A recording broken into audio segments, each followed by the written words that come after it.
Good afternoon, ladies and gentlemen. I am Prahlada Nayyar, Chief General Manager at Export-Import Bank of India. I head the Research and Analysis Group of the bank. It is my pleasure to welcome you all to this masterclass on Impact of Union Budget 2021-22 on select sectors. Ladies and gentlemen, as a part of its mandate to promote international trade from India, Exim Bank undertakes research on various industrial sectors and countries, as also macroeconomic issues of relevance to international trade and economy. In our effort to upscale the reach of our research activities and to create a platform for discussion on topical issues pertaining to the Indian as well as the global economy, we launched this initiative of conducting webinars. Even we started this initiative before COVID. The platform has helped disseminate information emerging from India Exim Bank's in-house research, as also facilitate discussion on relevant issues. India Exim Bank considers organizing such webinars as part of its wider mandate of promoting and facilitating the growth of India's foreign trade. After several successful webinars last year covering topics related to exports, economy and trade, we are happy to welcome you to our first masterclass for this year 2021. The topic is on the impact of union budget on select sectors. Ladies and gentlemen, this year budget was presented against the backdrop of an unprecedented global pandemic and resultant economic slowdown globally. There were enormous expectations from the union budget to revive the economy, improve business sentiments, and restore investor confidence. This year's budget upholds the expectations of a counter-cyclical fiscal policy to bring about positive spillovers during periods of uncertainty. The budget was built on 6 pillars for building an Atmanirbhar Bharat. These include health and well-being, physical and financial capital and infrastructure, including development for aspirational India, reinvigorating human capital, innovation and research and development, minimum government and maximum governance. The budget focused on developing a robust infrastructure, boosting investor confidence, and facilitating ease of doing business. Today's webinar is an attempt to analyze the various aspects of India's union budget and should hopefully provide key insights on the topic to industry, policy practitioners, research organization, professionals, students, among others. The webinar shall broadly cover key deficit indicators for the government, major measures announced in the union budget, and the impact on select sectors. Ladies and gentlemen, let me introduce you to the speakers for today. Ms. Janvi is an economist with India Exim Bank. She has extensive experience in analysis of international trade, economic policies, and industry dynamics. Her research work has helped provide key policy recommendations to central and state governments. She has also worked on institutional capacity building assignments for export finance in a few African countries. Another speaker today is a young economist with India Exim Bank, Ms. Neha Raman. She has worked extensively on trade potential mapping, state-level export strategy, policy analysis, and industry insights, and she has authored articles on contemporary issues in media publications. Ms. Raman has also provided key inputs in the area of debt sustainability analysis to internal and external stakeholders of Exim Bank. Ladies and gentlemen, we sincerely hope that this platform will provide perspective on the topic to all the participants. We look forward to your questions as also your feedback on today's session. Thank you. I now invite my colleague Neha to kindly begin the session. Good afternoon, ladies and gentlemen. In the first part of today's webinar, we are going to look at some of the highlights of this year's budget, briefly touching upon the focus areas of the budget, key announcements made, and the deficit indicators. In the second part of the webinar, my colleague Janvi will take you through the sector-specific impact of the various announcements made. This year's budget was peculiar in the sense that this was only the 4th time in the economic history of India that a budget has followed contraction. And unlike any time before, this situation arose out of a global pandemic. As the first post-COVID financial roadmap for recovery, the union budget was expected to focus on revival, growth, and job creation, in addition to the inevitable emphasis on healthcare. And to a great extent, the announcements were in line with these expectations, with a sharp increase in infrastructure expenditure, a focus on domestic manufacturing and job creation, as also emphasis on self-reliance under the Atmanirbhar Bharat Abhiyan. Let me now begin the presentation for the day.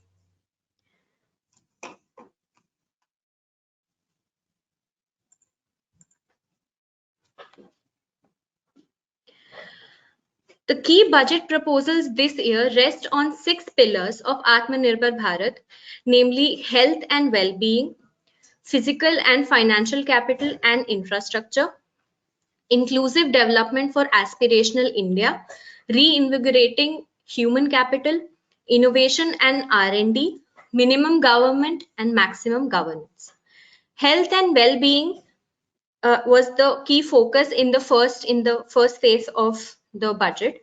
The budget began with proposals for providing major boost to health and well-being with measures like 137% increase in the budget allocation to the sector, the launch of PM Atmanirbhar Swasth Bharat Yojana and Mission Poshan 2.0, allocation of nearly 35,000 crore to COVID-19 vaccine, expansion of the healthcare information portal, launch of Jal Jeevan Mission Urban, as well as Urban Swachh Bharat Mission 2.0, among others.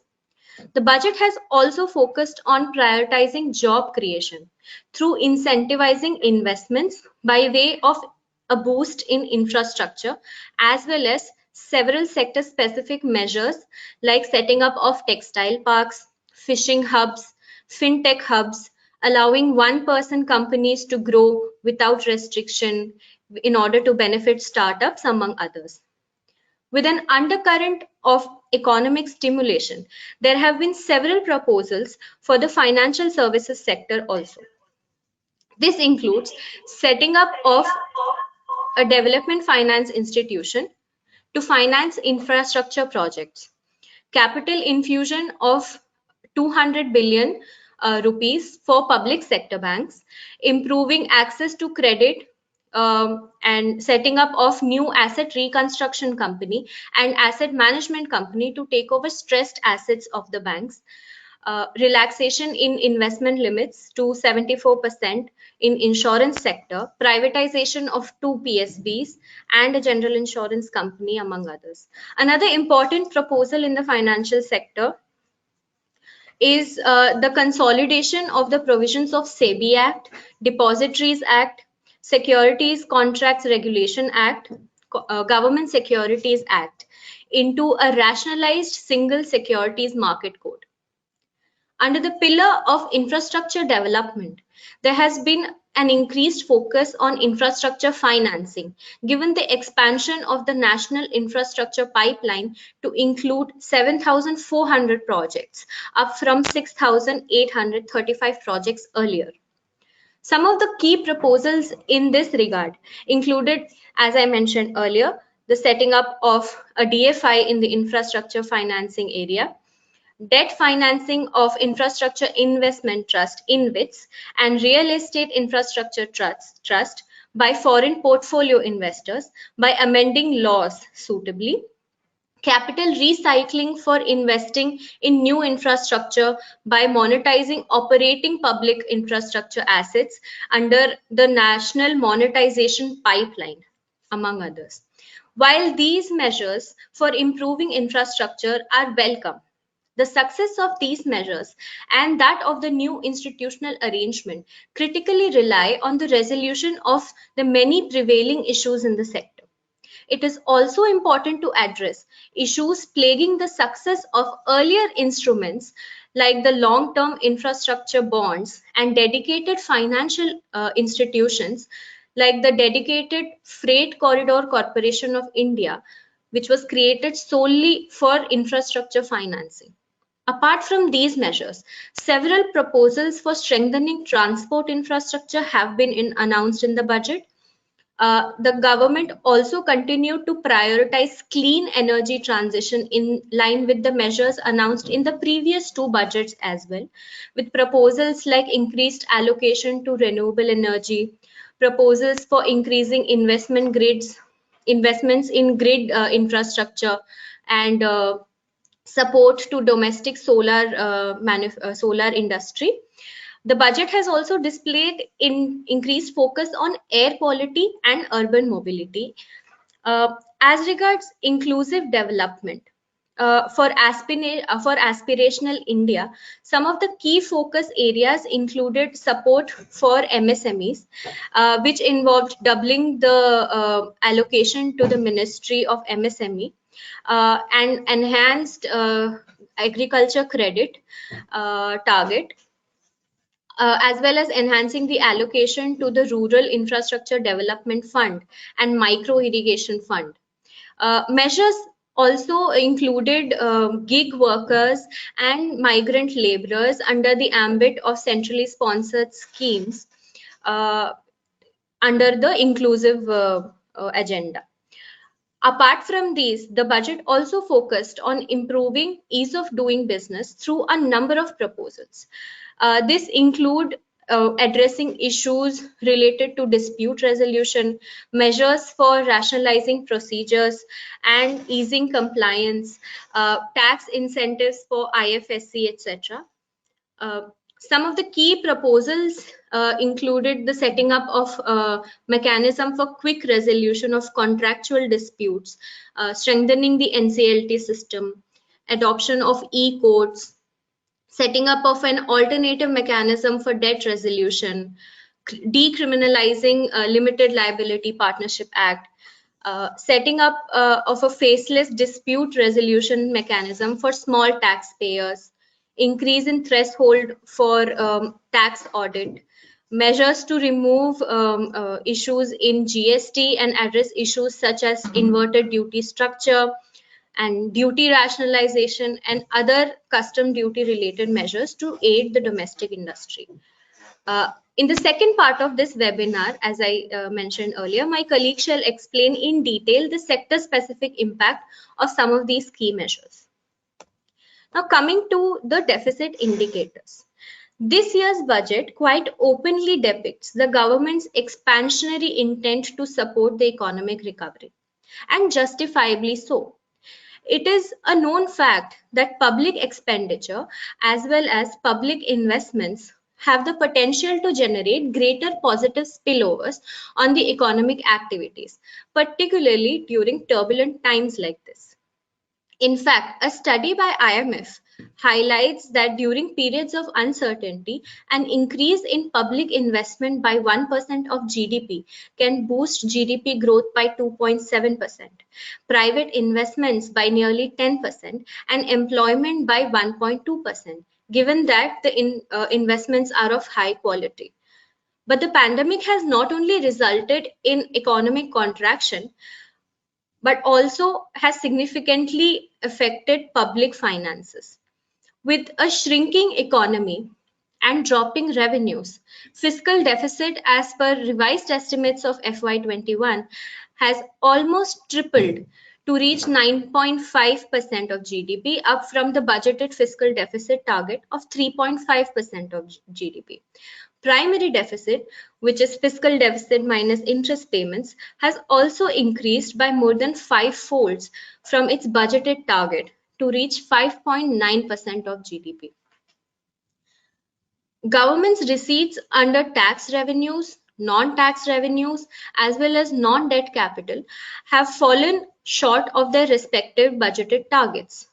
As a result, the government met its increased expenditure needs by resorting to massive borrowings, mainly through market borrowings, which has nearly doubled from its budgeted target. Accordingly, the government's interest burdens have also increased. The additional amount required to fund this high fiscal deficit is expected to be around 80,000 crore during Feb-March 2021. The resultant pressure on liquidity in the system could create an upward pressure on interest rates and as the liquidity tightens. This will be a key monitorable point for the RBI, which would be required to continue its liquidity infusion measures going forward. Given the scenario of high market borrowings, there is a mounting risk of an unsustainable rise in debt to GDP ratio also, as well as a rise in debt servicing burden, especially since interest costs could rise as the economy recovers. A lower primary deficit and a higher growth rate will be key to reducing debt burden in the forthcoming years. Besides the higher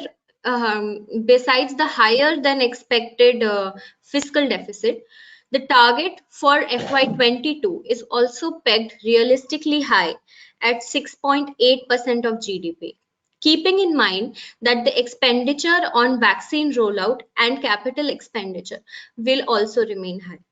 The government plans to reduce the fiscal deficit subsequently to 4.5% by FY26, but this also indicates that the fiscal stimulus is expected to continue over the next 3 financial years also for supporting growth in the post-pandemic period. However, meeting both the targets also significantly depends on the government meeting its revenue collection targets as well as its divestment targets.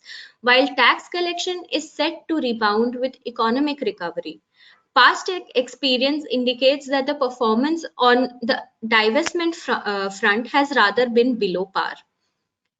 There are a few key areas that we must watch in the forthcoming fiscal years. One of them being the divestment targets being met. Now I invite Janvi to take over the session and look at the impact on select sectors. Thank you, Neha. Hello, everyone. I'm Janvi. I am a chief manager with the Export-Import Bank of India. Last year also we presented the impact of the union budget on select sectors, and this year we are back with an assessment of this expansionary budget which Honorable Finance Minister has presented. Quickly moving to the sectors. First, let us talk about the agri and allied industry. There is some sort of a transparency in the food subsidy budget this year.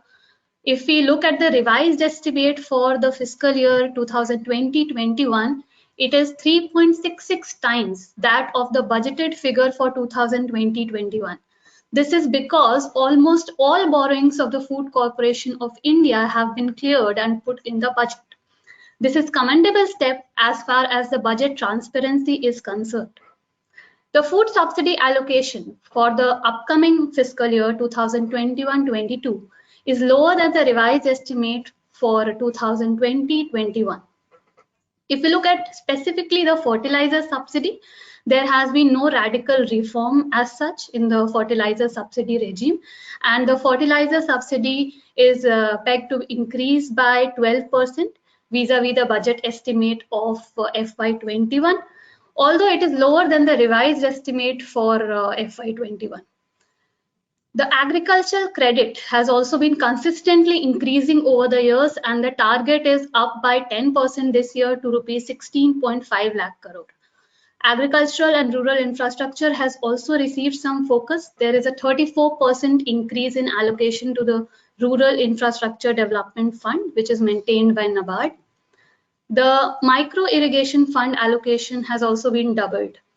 The water scarcity and drought situation which has been prevailing in some parts of the country has put the spotlight on water saving technology, and the doubling of this fund is bound to lead to an aggressive expansion in the micro irrigation area. Earlier this fiscal, if listeners would remember, the government had launched a rupees 1 lakh crore agricultural infrastructure fund to finance projects at subsidized rates for post-harvest infrastructure facilities. In the budget, it was announced that the APMCs can avail funds under the Agriculture Infrastructure Fund for augmenting their infrastructure facilities. This is also a positive step. Other than this, an agricultural infrastructure and development cess has also been proposed, which would be in the range of 2.5 to 100%, depending on the commodity on which the cess is imposed. As far as value addition is concerned, the Operation Green scheme, which was earlier applicable to tomatoes, onions, potatoes, has also been expanded, and it now includes some 22 items. Fisheries has also received some focus. The budget proposed development of 5 major fishing harbors in Kochi, Chennai, Visakhapatnam, Paradip, and Petuaghat as hubs of economic activity. There are further plans of developing inland fishing harbors and fish landing centers along the banks of rivers and waterways. Further, to promote seaweed cultivation, a multi-purpose seaweed park has also been proposed in Tamil Nadu. A rise in custom duty has also been announced on prawn and fish feed with the objective of making an Atmanirbhar Bharat, a self-reliant India. There have also been several custom duty revisions. India has cut the basic import duty on crude palm oil to 15% from 27.5%. Concomitantly, there is an imposition of a cess of 17.5%. The effective duty on crude palm oil will now be approximately 35.75% as against 30.25% earlier. So imports of crude palm oil might decrease going ahead. On several agri and allied products such as sunflower, soybean oil, apples, fertilizer, cess has been imposed for development of agricultural infrastructure. But alongside, the basic custom duty has come down in these sectors so that the additional burden on consumer is reduced. In some products such as maize bran and oil cake, the BCD has also been increased in an attempt to boost domestic production. Now, several of these measures which I have just stated are structural in nature, which will reap results in medium to long term. The immediate impact on the sector we expect to be moderately positive. Over the medium to long term, however, these measures will really benefit the agricultural sector. In the BFSI sector also, there have been several major announcements. Some of them Neha has already mentioned. The finance minister has announced that a bill will be introduced to set up a developmental financial institution with a capital support of 20,000 crore. This new DFI is expected to have a lending portfolio of 5 lakh crore within 3 years. Apart from this, the debt financing of infrastructure investment trusts and real estate investment trusts by foreign portfolio investors would also be enabled by making suitable amendments in the relevant legislations. This will further ease access of finance for infrastructure investments and will bode well for the infrastructure sector. The budget has also announced opening up of the insurance sector to foreign players, increasing the FDI limit in the sector to 74%. This could lead to more investments in insurance and will likely enhance operational and financial efficiency. Apart from this, in the budget, privatization of 2 public sector banks in addition to IDBI Bank has been announced. Privatization of a general insurance company has been announced. There's also a plan to bring out LIC IPO. We believe these are very bold steps towards consolidating and modernizing the Indian banking and insurance sector. At a time when the public sector banks are steadily losing market share to private banks, privatizing the weaker public sector banks could revitalize them and also augment the credit flow within the economy. The recapitalization cost to the government would also decrease by such measures. In the current budget, the government has announced a recapitalization of rupees 20,000 crore, which is likely to aid public sector banks in meeting their Basel III norms. An asset reconstruction bank, also popularly known as BAD Bank, is proposed to be set up. The removal of stressed assets from the public sector bank will make them focus more on fresh lending. Moreover, if the ARC has a sovereign backing, it will enable it to raise funds for restructuring units which are considered viable. There are, of course, challenges which are associated with such an ARC, but hopefully the ARC can help alleviate the challenges of stressed assets in the banking sector. Overall impact is likely to be positive for this sector. Coming to infrastructure, infrastructure has received a major boost with a view to attract foreign investment into infrastructure funding. Infrastructure debt funds have been allowed to raise capital by issuing zero coupon bonds. Certain conditions relating to prohibition on private funding, restriction on commercial activities, and direct investments have been relaxed. As mentioned in the earlier slide, a new DFI will also be set up for infrastructure. The government also plans to launch a national monetization pipeline of potential brownfield infrastructure assets. An asset monetization dashboard will also be created for tracking the progress and providing more visibility to the investors. In fact, the monetization of the operations of infrastructure projects will be a valuable source of funds for development, besides having the potential for improving efficiencies. There has also been an increase in the expenditure on core infrastructure. According to some estimates, capital expenditure as a percentage of GDP has increased to nearly 2.5% in the budget estimates for FY22. It was also high in the revised estimate for FY21, and this is a substantial improvement from 1.6% in FY18. So there has been a jump from nearly 1.6% in FY18 to 2.5% in the budget estimate for FY22. Now, these investments will have multiplier effect on economic growth, job creation, and is bound to bode well for the economy. It was also announced in the budget that Indian Railways has prepared a National Rail Plan for India 2030. The plan entails creating a future-ready railway system by 2030, which would bring down the logistics cost and enable Make in India, help improve competitiveness of Indian exports. Railway is also planning multi-tracking of several routes and installing indigenously developed automatic train protection systems.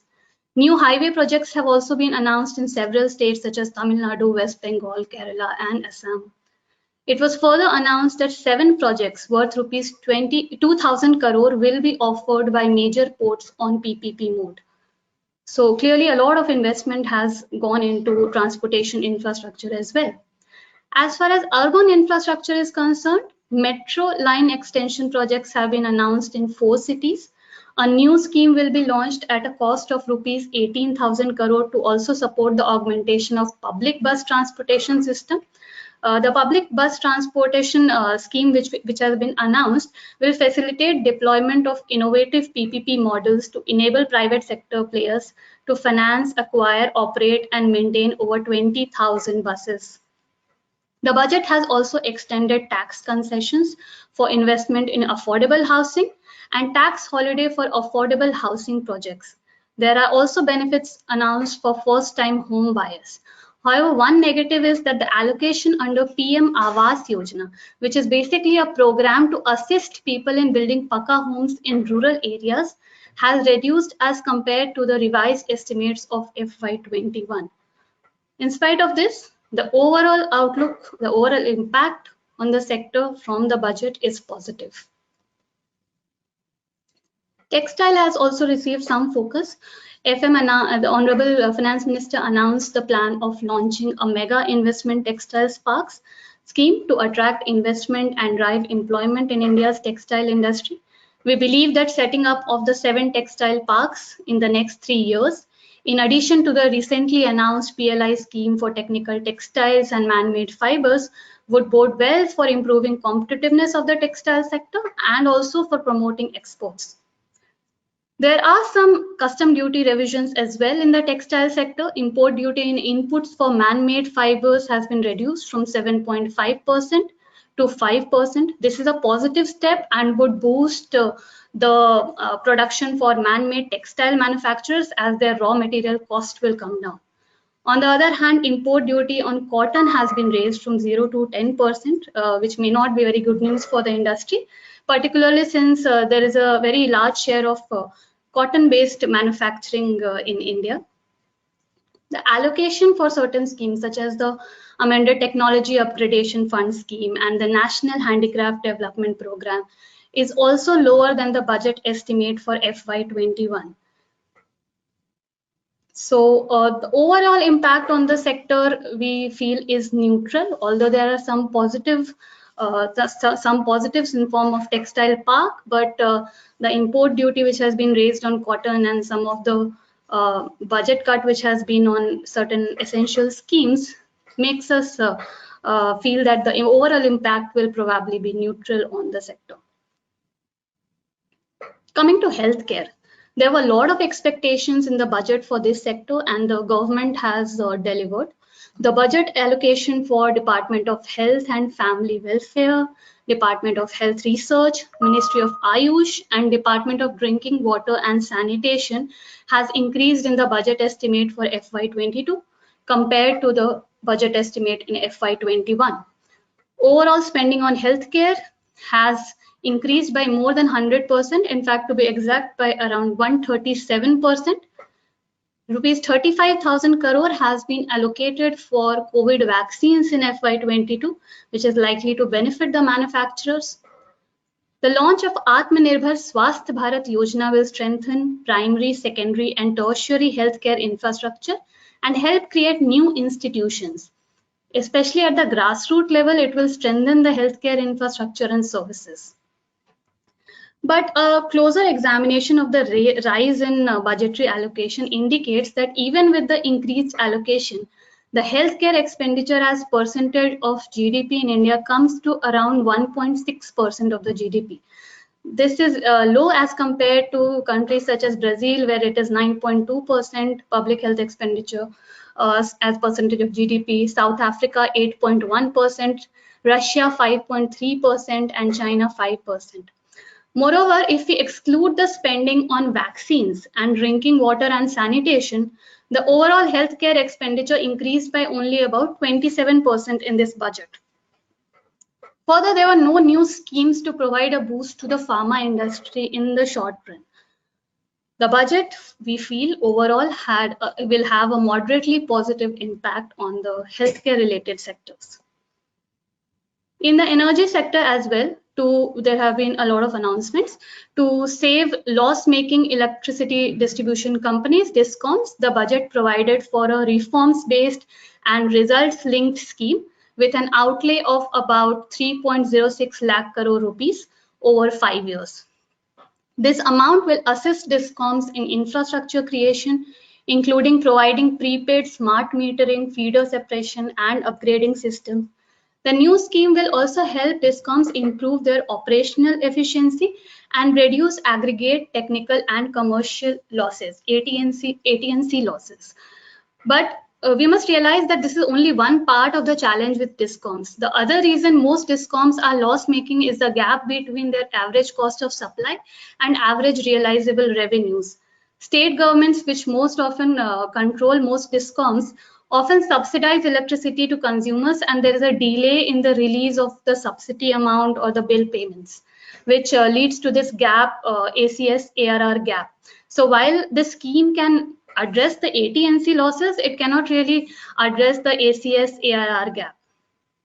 In the gas sector, in the budget, it was announced that the PM Ujjwala scheme will be extended to cover 1 crore more beneficiaries.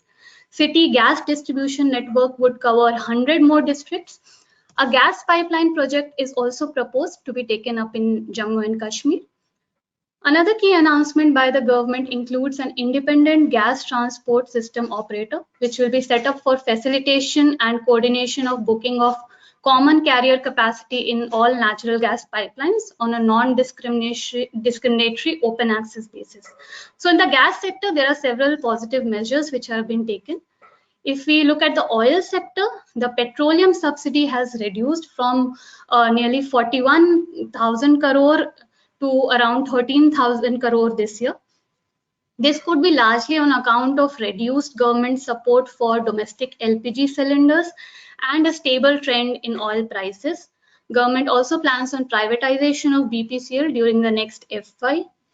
Agri-infrastructure cess is also imposed on petrol and diesel, but the rates of basic excise duty and special additional excise duty have been reduced so that there will be no additional burden on consumers. In the budget, the National Hydrogen Energy Mission was also announced. The total investment potential of green hydrogen in India is estimated at around $44 billion by 2030. The announcement of the mission surely provides the necessary impetus to unlock the flow of finance to the sector.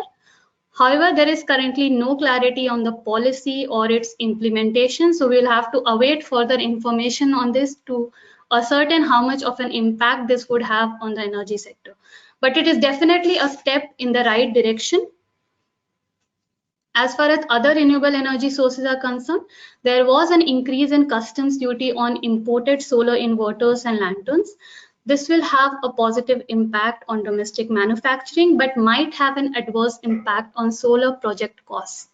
Surprisingly, there was no custom duty revisions on solar modules as was being expected by the industry.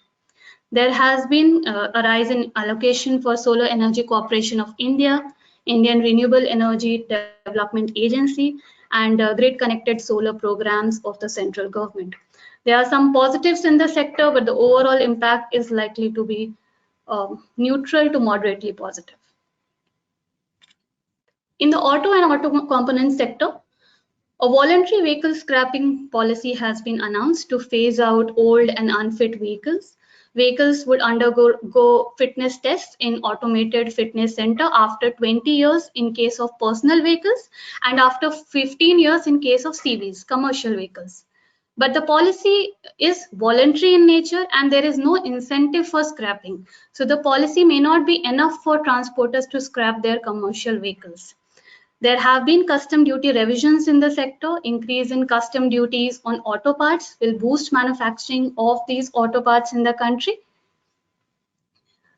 Increase in custom duty on carbon black and decrease in custom duty on caprolactam will impact the tire industry. But overall, the custom duty changes should not make any major difference for the tire OEMs. The measures related to imported steel will also have an impact on the sector.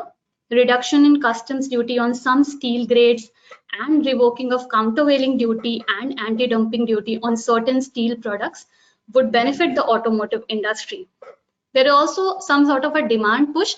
As I mentioned earlier, the public transport system in urban areas got a major boost with the announcement of a scheme to augment the public bus system at a cost of nearly 18,000 crore. This would have a positive demand push on the sector. Overall, the impact on auto and auto components would be moderately positive. For MSMEs, the budgetary allocation has nearly doubled in budget FY22 as compared to the budget estimates of FY21. Majority of the allocation has been for the emergency credit line guarantee scheme of the government. The finance minister in her budget speech also announced the creation of a special framework for MSMEs for debt resolution.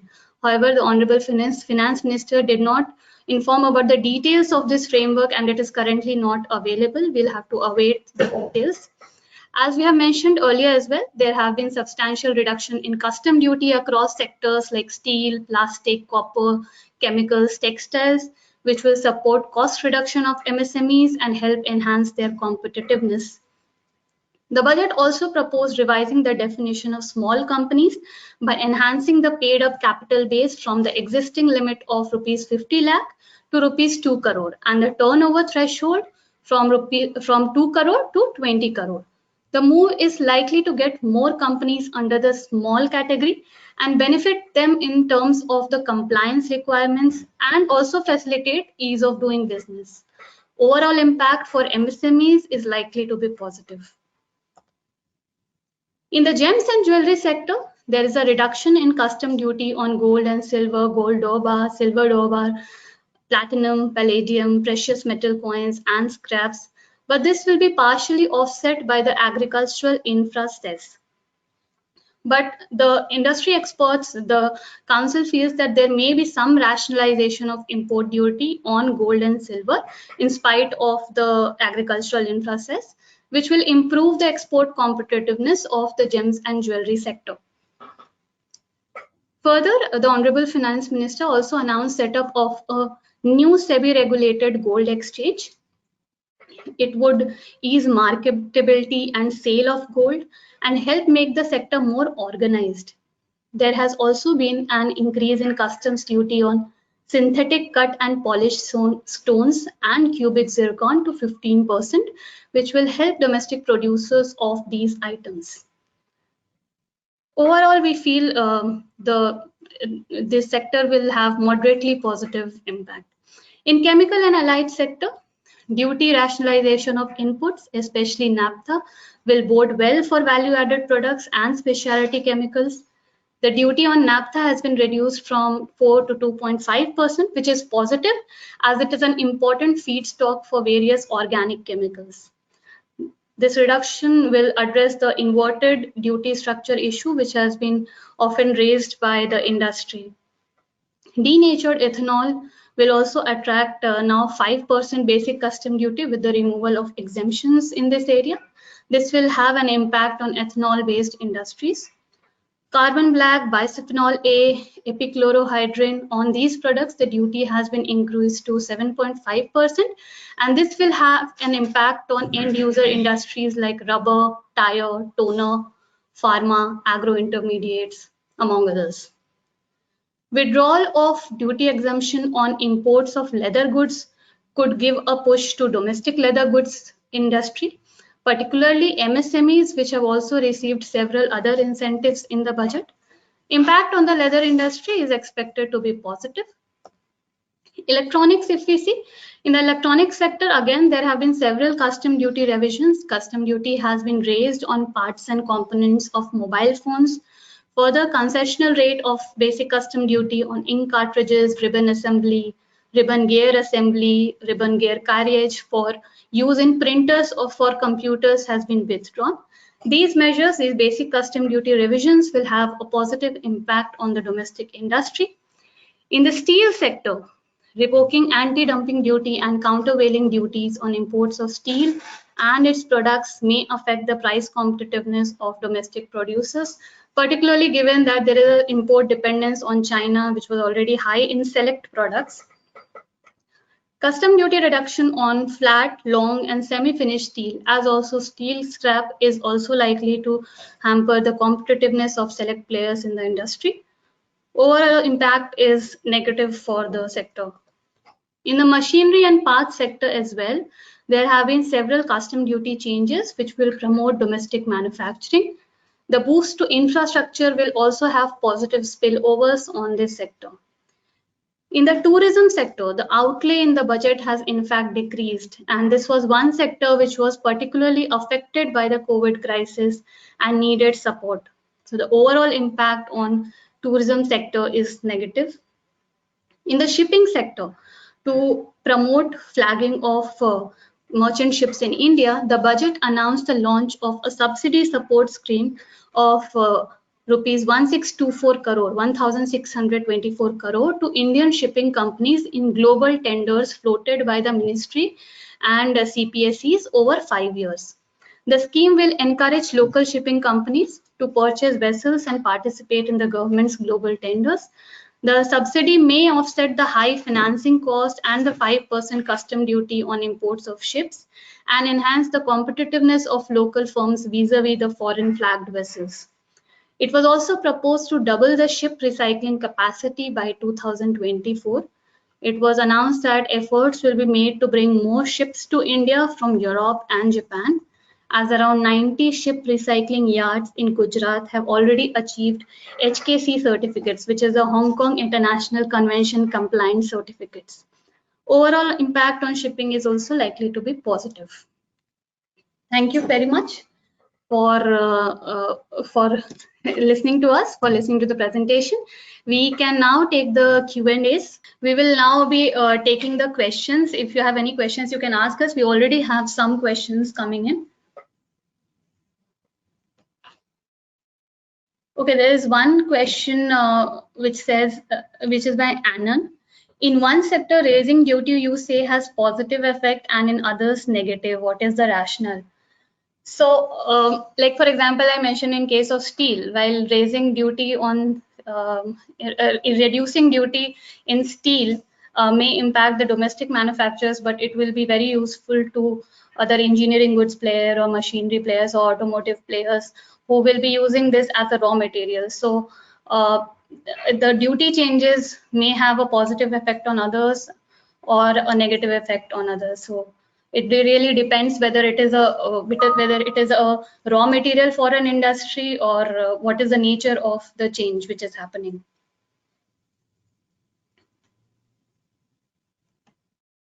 Reduction in duty for MSMEs, you assess is positive. How MSME players in these sectors will have greater competition right.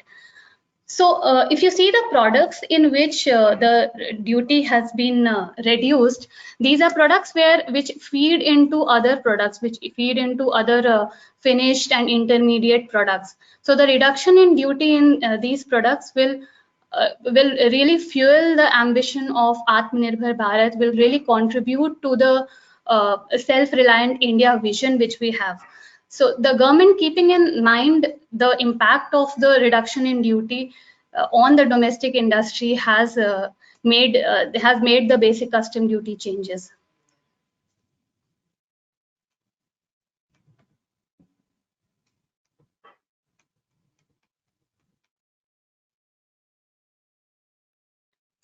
Okay, we have a very interesting question. For a new DFI with 20K crore capital, loan portfolio of 5 lakh crore in 3 years means a leverage of 25. Is this sustainable? Past experience with ICCI, IDBI and FCI suggests that we are reinventing the wheel. What is the rationale? How does debt financing for infra pair with alternate funding? Okay, so I think it is true that we had a development financing model earlier, which was gradually dismantled, but that period was very different in which the dismantling happened. It was a very free market ideology which we were following at that point of time. And the crisis has perhaps highlighted the need for development financial institutions and the kind of counter-cyclical support which they provide. So realizing the significance of a development financial institution, I think the government is showing more trust in these institutions and providing more funding support to these institutions. If you have any more questions, you can ask us. What is the effect when it comes to expansion plan? We have one question from Suyog. What is the effect impact when it comes to expansion plans, if any? So as I think my colleague also mentioned, fiscal deficit also entails a a higher borrowing cost, and whatever you are borrowing today will have to be repaid tomorrow. So there are of course costs associated to the expansionary plan, but nevertheless these expansionary measures are needed given that we are in unprecedented times. There is a need to fuel growth. There's a need to fuel employment prospects. So that is why these expansionary measures are needed.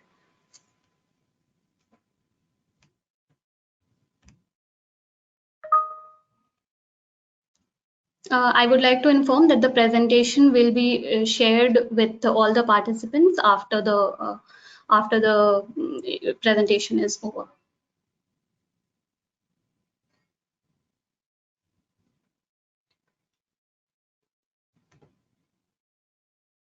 Okay, I think there is one recurrent question that why has the government removed anti-dumping duty given strong support for it in the past? So I think every industry has its own demand with the government, and the government finally felt that the anti-dumping duty removal could help other sectors more than what it is already benefiting the steel sector. So that is why the removal has been proposed. And I'd also like to mention that the removal is on a temporary basis, especially in case of China. It is on a temporary basis, and especially because considering the higher cost that are already being incurred by the domestic industries, which are dependent on steel imports, this is actually a welcome move for a lot of other sectors if you just keep steel aside. Okay, we have another question. All the expansionary measure will bear fruit in long term. What is in the budget for the short term other than tweaking with duties? In the short term, I think the credit plan has also got a boost the agricultural credit target has been increased, and the lending under the emergency credit line has also been, the budget allocation for the emergency credit line has also been increased. So these are, I think, credit related short-term measures which have been announced in the budget. So of course there are certain structural issues which will have to be dealt, and I think those are more important to be dealt because those are the areas which hamper our competitiveness and will benefit us not only today but even tomorrow. So I think structural changes are just as important, in fact, if not more important.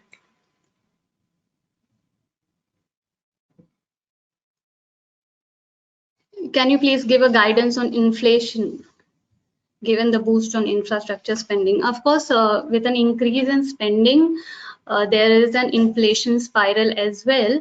But we cannot really comment as of now what will be the inflation trend just on the basis of infrastructure spending. Plus, the spending is more gradual. It is not that the spending is happening today or tomorrow. It will take some time to, there's a schedule for the investments to happen. So I think inflation trend is very difficult to comment upon at this point of time. There is a question which we have received. Hello, madam. The government has been privatizing PSUs and PSBs. Also, it is trying to privatize defense sector. What could be the reasons and implications of defense privatization, its pros and cons, since it will have a huge impact on employment status of people working in that sector? So defense, the government is trying to improve the technology aspect per se and the capital expenditure. And I think the focus is more on currently technology upgradation in the sector rather than privatization. So I don't think privatization of defense sector is an issue currently. There's a question, creation of DFIs also, because most existing DFIs has been converted into banks which are profit oriented. There's a need of DFI which can focus more on execution of the infra impetus given. This question, yeah, it is true. I think I agree that in a very different circumstances, these DFIs were converted into universal banks. And the situations were such at that time that they were converted into universal banks. And as I mentioned earlier, also that perhaps the counter-cyclical support which DFIs provide have come to highlight now. And in fact, even in advanced economies, there is a process of revival of DFIs. So it is unsurprising that the Indian government is also attempting to strengthen its DFI structure. There's a question on how budget allocation affect boosting rural enterprises for boosting rural economy. I think this is an interesting question because it's something which we have not touched in our presentation. But I think the NABARD Rural Infrastructure Fund of NABARD, there the allocation has increased. So that will improve the, I think the rural economy as such. It will go towards the rural economy. But on the other hand, certain schemes such as the PM Awas Yojana, which is really for housing in rural areas, that has received a little less budget allocation this year. But the focus is clearly on the rural economy. I would not say that there is anything less in the budget for the rural economy, but of course in certain areas such as housing, there has been a dip in budget allocation. What will be the benefits of privatization of banks? There is this one question. I think there will be some amount of financial and operational efficiency which may come with the privatization of certain banks, and the recapitalization needs of the government also reduces if those banks are privatized. So there are certain benefits, of course, which come with privatization of banks. Do you think the banking sector needed more than need the PSB recap and asset reconstruction company creation? I feel it is a gradual step. Everything cannot be done at once. I think the government has taken some important steps in this direction by proposing the creation of the asset reconstruction company and the PSB recapitalization. Not everything can be done, and the government is of course taking efforts on a regular basis to revitalize the credit flow in the economy. Okay, so more sectors you assess as only moderately positive or neutral negative, that means this budget was average.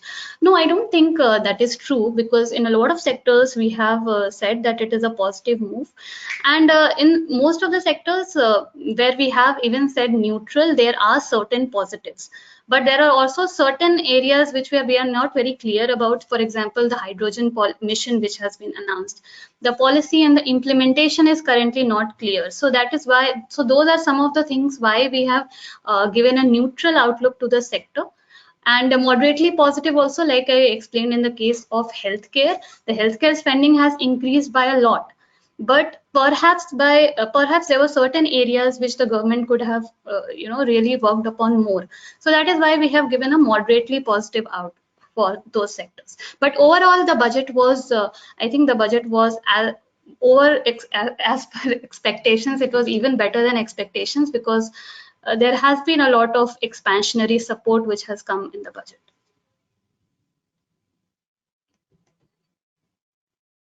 I think we have time for 1 or 2 more questions, and then we can close.